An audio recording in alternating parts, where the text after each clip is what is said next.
வாங்க மீன் குழம்பு செய்கிறது எப்படின்னு பார்க்கலாம். சின்ன வெங்காயம் ஒரு 150 கிராம் எடுத்துக்கிறேங்க. வெள்ளைப்பூண்டு, இஞ்சி வந்து கொஞ்சமாக தான் போடணும்.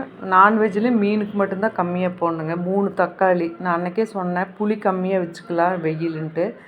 அப்புறம் வடைச்சட்டியில் வந்து சோம்பு கொஞ்சமாக, சீரகம் அதிகம், மிளகும் அதிகமாக போட்டு நல்லா வணக்கிக்கோங்க. அது கொஞ்சம் நல்லா மணம் வர அளவுக்கு வணக்கிட்டு அது கூடவே கொஞ்சம் கருவேப்பில் போட்டுக்கோங்க. அதையும் நல்லா வணக்கிக்கோங்க. இது 4மே நல்லா மணம் வரணும். அப்போ தான் அந்த மீன் குழம்புக்கு நம்ம டேஸ்ட் வரும். இப்படி நல்லா எடுத்து பச்சை வாசமெல்லாம் இது பண்ணக்கூடாது. நம்ம நல்லா வணக்கணும் எல்லாத்தையுமே. அதுக்கடுத்தது இஞ்சி சொல்லுவாங்க மீன் குழம்புக்கு சும்மா அரை வேக்காடை வணக்கணும். அப்படிலாம் கிடையாதுங்க. வணக்குனீங்கன்னா தான் இந்த குழம்போட டேஸ்ட்டு வரும். வெள்ளைப்பூண்டு நான் நிறைய போட்டுக்கோங்க. பூண்டு போட்டால் நல்லா இருக்குது. இஞ்சி கம்மியாக போட்டுக்கோணும். இதையும் நல்லா ஃபஸ்ட்டு வணக்கிட்டு அதுக்கடுத்தது வந்து இஞ்சி, பூண்டு, சீரகம், குருமிளகு, சோம்பு, கருவேப்பிலை இதை ஃபஸ்ட்டு நல்லா மணம் வர அளவுக்கு வணக்குவாங்க.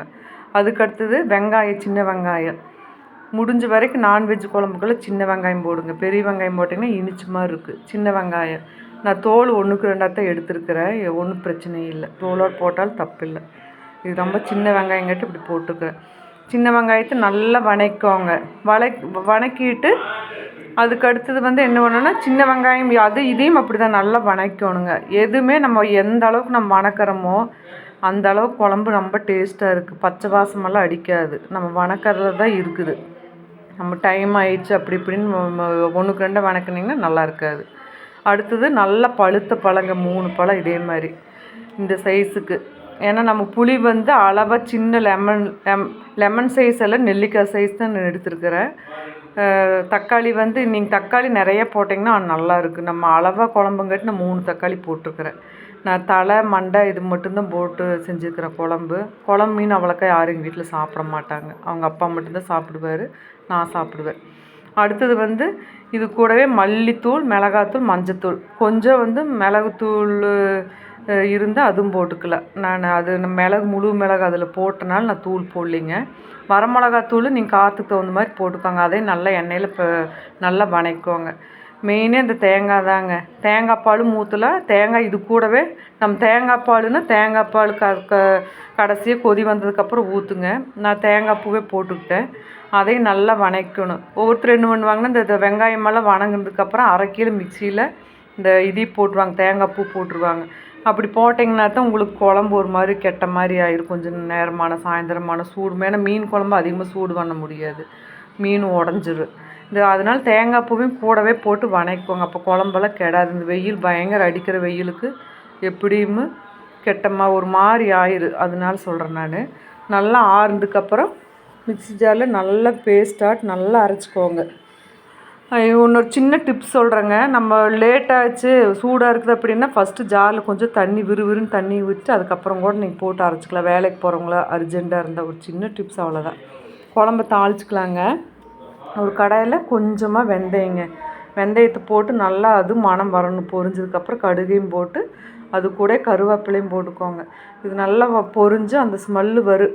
அதுக்கப்புறமா நம்ம வணக்கி எல்லாம் மசாலா அரைச்சி வச்சுருக்கிறோமில்ல அதே பாத்திரத்தில் ஊற்றி நல்லா கலக்குவாங்க. மிக்சியிலேருந்து எடுத்து இதில் ஊற்றி வச்சுருக்கிறேன். நல்லா கரண்டி விட்டு கலக்கி அதையும் ஊற்றிக்குவாங்க. இந்த மீன் குழம்பு ஒன்று, நாட்டுக்கோழி குழம்பு ஒன்று கொஞ்சம் தண்ணியாட்டம் வச்சா தான் நல்லா இருக்குது. அது கெட்டியாவெல்லாம் வச்சிங்கன்னா நல்லா இருக்காது. நான் காமிச்ச அளவு புளி சைஸ் நான் கரைச்சி வச்சுருக்கிறேங்க. கரைச்சி வடித்து வச்சுருக்கிறேன். அதையும் ஊற்றிக்குவோங்க. அதையும் ஊற்றி நல்லா உப்பெல்லாம் போட்டு நல்லா கலக்கி விட்டு டேஸ்ட் பார்த்துக்குவாங்க. கொஞ்சம் நேரம் கழித்து டேஸ்ட் பாருங்கள் கொதி வந்ததுக்கப்புறம். அதுக்கப்புறம் மீன் வந்து நான் கல்லுப்பும் மஞ்சத்தூளும் போட்டு கழுவி வச்சுருக்குறேங்க. நான் தலை, வால், மண்டை, அந்த நடுவில் இருக்கிற பீஸ் ஒரு 2-3 பீஸ் நானும் அவங்க அப்பா மட்டும்தான் சாப்பிடுவோம். புள்ள வயனெல்லாம் சாப்பிட மாட்டாங்க இந்த பீஸு. அதனால் அளவாக அந்த வாசத்துக்கு போட்டிருக்குறேங்க. நல்லா போட்டு இதையும் அதே மாதிரி மீன் போட்டதுக்கப்புறம் கொதிக்க விடுங்க. ஒன்றும் அது கரையவெல்லாம் செய்யாது. சொல்லுவாங்க சிம்மிலே வச்சுட்டு ஆஃப் பண்ணிடுவோன்னு அந்த சூட்டில் வெந்துக்குன்னு. அப்படிலாம் இல்லைங்க. நல்லா நான்லாம் கொதி விட்டுருவேங்க கையிலே வச்சு. எனக்கெல்லாம் இனி உடஞ்சதும் இல்லை ஒன்றும் இல்லை. கடைசியில் தேவைப்பட்டால் கொத்தமல்லி தழை போடுங்க. அவ்வளோதான். மீன் குழம்பு ஈஸியாக இருக்குது. நீங்கள் செஞ்சு பாருங்கள். செஞ்சு பார்த்துட்டு எனக்கு கமெண்ட் சொல்லுங்கள் எப்படி இருக்குதுன்னு.